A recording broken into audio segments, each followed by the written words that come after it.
Alright guys, 2.4 is just around the corner, and I don't know about you, but I am hyped! Lantern Rite last year was a pretty simple event consisting of a simple story about Xiao and a whole lot of fetch quests, and since then, Genshin Impact has exploded in terms of player base and revenue, and MiHoYo has done a fantastic job with making each event a little bit better than the last. This year's Lantern Rite looks to be no exception, which is awesome. Couple that with the release of the highly anticipated region of Enkanomia, and you have the makings of a phenomenal version update. So with only 1 week to go, I thought now would be the great time to do a little pre-release analysis and speculation of all the information we have about 2.4 so far. Well, okay, maybe not all of it, but like most of it, at least what's in the live stream. I went through a lot of the stuff on like the, pages and things like that, and there's nothing really additionally new there, so don't worry about that. Anyway, let's get into it. So, Lantern Rite is the first event, and it looks centered around the reconstruction of the Jade Chamber. I do wonder how they'll tie that into things for players that end up missing this event, like whether or not the Jade Chamber will just magically be reconstructed after Ningguang eats it at Osail once they clear the story quest. I'm guessing that since MiHoYo is going out of their way to bring it back, we'll be able to actually go there whenever we want to after this event. I don't know, but I really do hope that's the case. Now last year, the big lantern for Lantern Rite was a deer, but this year it seems to be a pair of goldfish. This is probably a nod to Enkanomia coming out during this update as well, and if you've completed the world quest, the Moonbathed Deep, you'll remember that a lot of these stone statues in this quest look just like these lanterns. Since you must complete this world quest in order to get the key to go to Enkanomia, I think this hypothesis at least has some merit. Of course, we are finally getting more skins. I've said this on stream a couple of times, but this is a sign of a lot more skins to come, and quick. Reason being is that the dev cycle for new content getting added into pre-existing timelines and workflows appears to be around 6 months, which sounds right to my developer brain. That means if MiHoYo wants to test something, like skins, even though they're really simple, and that something does well, and they did do really well, then it'll be about 6 months before we'll actually see it come back again. Pretty much exactly 6 months ago, we got Jean and Barbara's summer skins, so this checks out so far. This also means that we should be able to be expecting around 2 new skins per patch, 1 free, 1 premium, for every patch from here on out. I'm pretty confident in saying this since we've now, gotten the skins and the time lines up with my predictions, and we're also getting these really cool preview videos. It's like a Barbie fashion show, but like with cooler characters than Barbie. As an aside, you can also take this 6-month rule and apply it to rerun events and potential additions to new endgame modes. And yeah, we should probably talk about that at some point. And of course, we have 2 new characters, Yunjin and Shenhe. And I'm so sorry I'm going to butcher her name multiple times, but I am trying to say it right. I'm trying, okay? I'm trying. But Yunjin's appearance is really interesting here because if memory serves, her family owns mines within the chasm, and we've theorized for a while now that the chasm is a precursor area to Sumeru, so that could be soon-ish. I say ish because I'm thinking like May, which is still like 5 months away, but that's only like 3 version updates, I think. But anyway, from what I can tell, Yunjin will be trying to put together an opera performance based on the story of Shenhe, who doesn't appear to be all that important at first glance, but I want to just point out that Shenhe's quest is not a story quest, but instead an Archon quest. And that's kind of a big deal. The last time we got an Archon quest like this was with Kazuha, and he was a precursor to Inazuma. Again, more evidence that we're starting to move towards the next region. I'm not totally sure what I think her quest will be about, since Zhongli is on the rerun in the second half. I'm gonna just assume we're gonna be looking at the continuation of Zhongli's battle against Osail, and that somehow Shenhe is mixed up in all of that. Oh, yeah, Osail does appear to be the boss here. And yeah, I'm pretty sure that's Osail.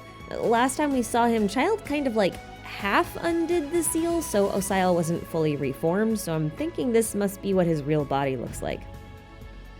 I don't think that this is tied with Enkanomia because Well, if you go to the version 2.4 preview page, the boss information is listed with all of the other Lantern Rite events rather than the rest of the Enkanomia stuff. Hence, Osile. I don't think this is an event boss. At least I hope it's not, even though it kind of looks like it probably will be.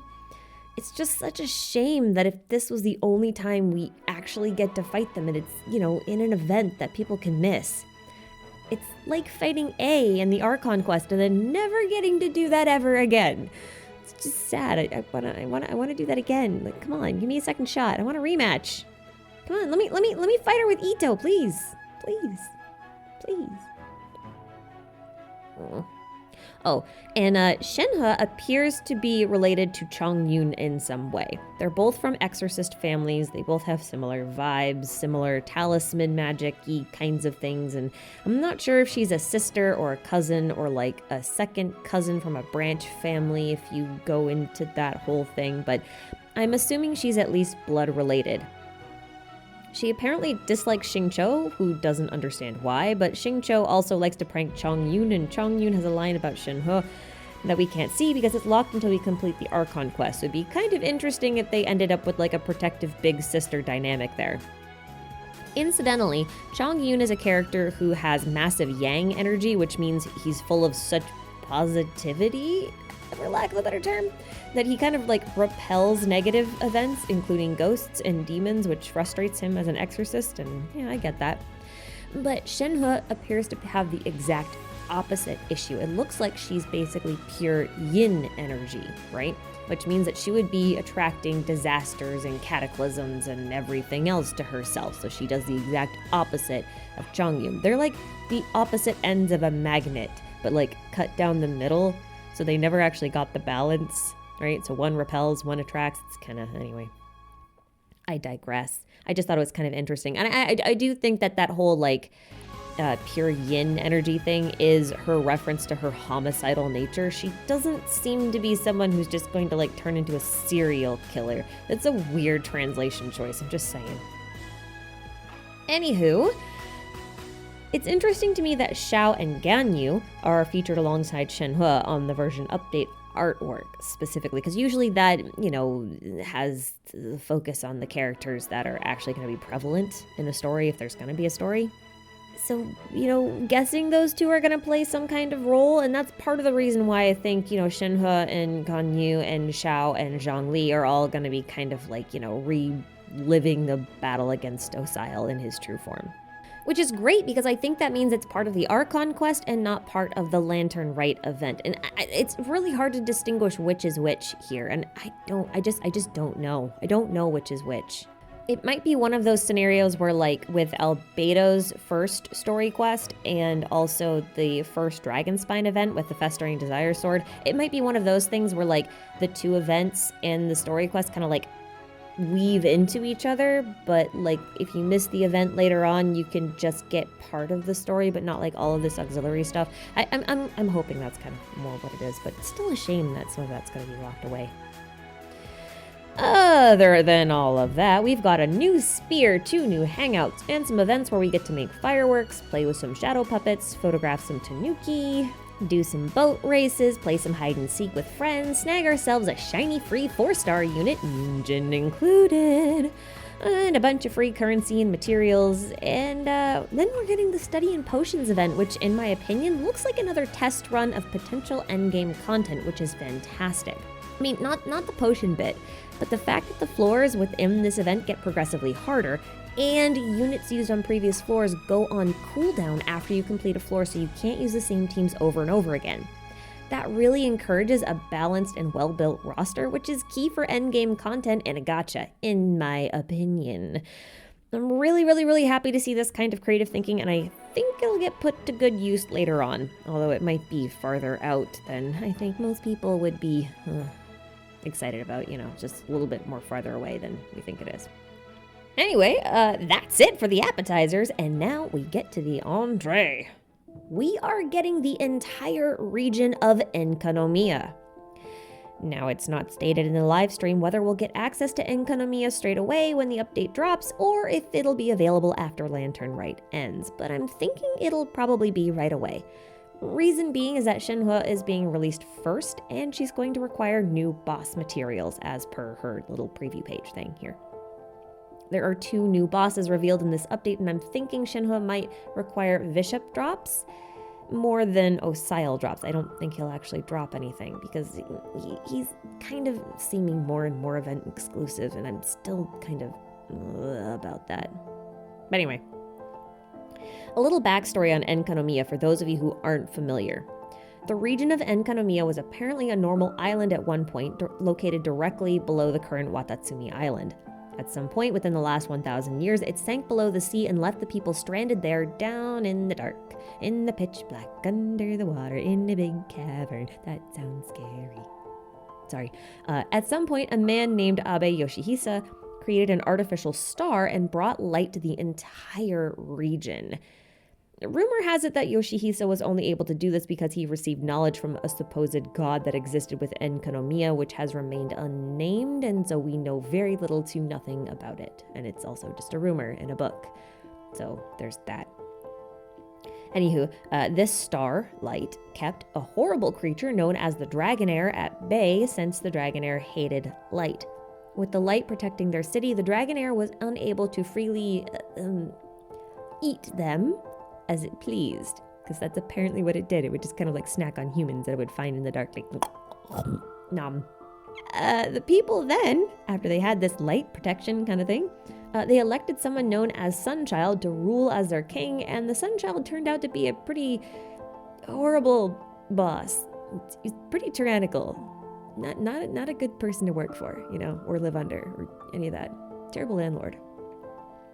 Years and years and years and years later, no one knows how long, a child who made a bet with his peers ventured beyond the city borders in search of something called the Dragonborn Flower, which we know nothing about, and the reasons for finding this flower are not stated anywhere. But instead of finding this flower, this kid found Orobashi, who had fled to this area during the Archon War and was hiding in a cave somewhere.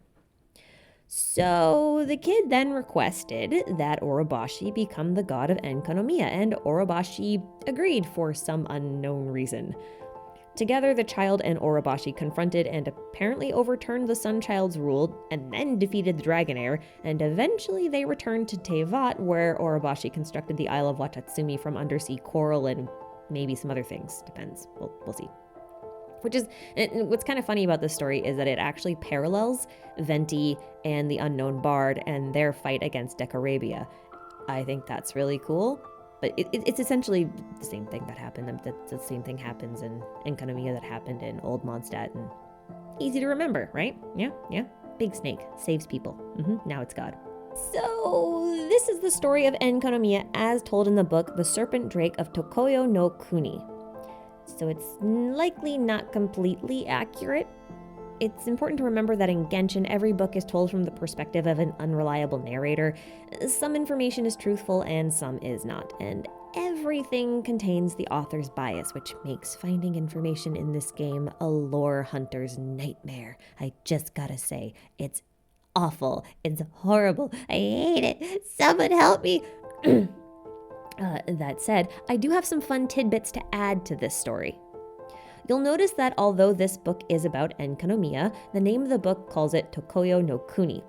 Tokoyo no Kuni is one of the names for the Japanese underworld as in Land of the Dead. The name literally means the world after death or the world after eternity, which is kind of a funny pun here, because Inazuma, Nation of Eternity, yeah, okay. This netherworld connection is further emphasized by the fact that the river that runs through Enkanomia is quite literally named the River Styx, which in Greek mythology was the river you had to cross to reach the underworld. It's very subtle. Traditionally, Tokoyo no Kuni is also a land where it is always night, but it's sometimes referred to as a utopia, which is interesting, and its name has been used to describe the Dragon Palace in tales like Manyoshu. The Dragon Palace associations feel extremely appropriate in light of characters like Kokomi, just saying. Because, she's called the Sleeping Dragon, and Dragon made to... Anyway, I have a video on this you can watch. It's a theory. It might come in handy. We'll see. Fun fact, Tokoyo no Kuni is also referred to in the game by several other names. Byakuya no Kuni and Enkanomia are the most obvious ones, but there's also the name that I am absolutely going to butcher, Rite. If you're official fam, you'll recognize this word because she cites it as the land she hails from, and the best part is that all of these names mean the exact same thing, the land of eternal night, or the land of the moonless night, or in the case of the Rite, it's more like a kingdom of endless night, but I mean, like, come on, it's all the same thing, land of, kingdom of, whatever. Further digging reveals that there are mentions of such a place in the book Hex and Hound, Flowers for Princess Fischl, also in the Electro Abyss Lector's description, and in the Mitternacht's Waltz. The implications of this are that underground regions of Teyvat are in fact considered the land of the dead, not just Enkanomia, since I don't think Fischl really has any connection here and is referring to another underground region entirely that's like this one, but also not this one, you know? Like, if the underground itself is called the Land of Eternal Night, then Enkanomia is like a city within it, you know? It's kind of like that. So by that logic, I think that Khaenri'ah might also follow this pattern, as it was said to not have much in the way of natural light. That checks out with the Land of Eternal Night, right? Now, what's really cool about this is that it plays into the world structure I outlined in another video, link in the description if you're interested, which means that basically any region that's deep underground should exist within something called the Sheol, which I probably also butchered the pronunciation of, so sorry, I'm trying. Incidentally, since the term abyss is used quite often here, and we're starting to see abyss lectors and heralds in the underworld, it may be that these two areas overlap, the abyss and the underworld, like the abyss and the Sheol, or they might be the same thing. We know from Child that time doesn't pass the same way in the abyss as it does in Teyvat, and that might be because it's the land of the dead. Time doesn't need to pass for spirits, you know? For all we know, 3,000 years could have passed in Enkanomia, while only 500 years did in Inazuma. So that's a possibility. Oh, also, fun thing, they did mention we're going to be able to talk to remnants of people from Enkanomia, so I'm guessing we're going to get more ghosts like we did on Surumi Island. Super hyped for that. I want to talk to the dead people. I really want to talk to the dead people. Who doesn't want to talk to dead people? I totally want to talk to dead people. Okay. Sorry. That's enough of that for now. I'm sure we'll be able to expand on this way more later on. Trust me, there will be videos. Many videos. Oh dear. Visually, anyway, Enkanomia seems to be less underwater and more in an underwater cavern, which is great because I like breathing air, and I'm sure everyone else here does too. I've also noticed that the whole area feels kind of less like a normal map and more like a domain. The area around the tower especially has that cubic debris that's floating away but also frozen in place, and you don't really get that outside of domains, so I don't really know what that means. One big thing, however, that caught my attention is the connection here that's emphasized between the artificial star and the reconstruction of objects. Notice that as you switch from White Night to Evernight, objects will reconstruct themselves as if they were never damaged. This is kind of bizarre, and it's almost like light is reversing time itself, or that light is revealing the memories of how things once were and then manifesting them somehow, like reconstructing. I don't know. I really just don't know what to make of this yet, but it feels really important. I also think it's interesting that Vishops are getting more and more focus ever since Ajdaha was released. It's starting to feel like Vishops and dragons are inextricably linked, and in an important way. I just can't really put my finger on it yet. Dragons apparently manifest out of raw elemental energy and rival the power of the Archons, so if Vishops are related to this, then I don't know. I just know there's something there. I mean, there's a Dragonair in Enkanomia, right? So what if it's some massive overgrown Vishop? Or what if Vishop spawned from it? I mean, it's a dragon air thing. It's eating people, but Dvalin doesn't eat people, but Durin didn't, but could have, maybe. I guess that's debatable. I don't know. There's just so much. There's so much stuff. There's so much little tiny details, and I could probably sit and talk about this all day. But like, I've pretty much covered all the important things. I think for now. You know, I think that's all of it. I think that's everything. So I'll leave it here. I'll leave it here.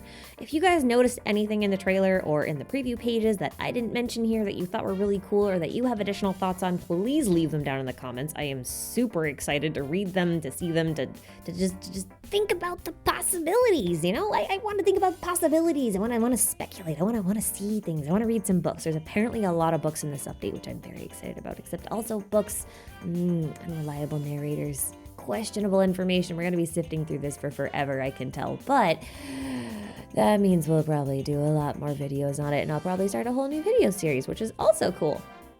But anyway, I'm gonna go now, like outside and wait. I'm just gonna sit and wait for the new year and the new update. So I'll see you guys then. Okay, see ya. Bye. Bye. Bye. Bye. Bye. Bye. Bye.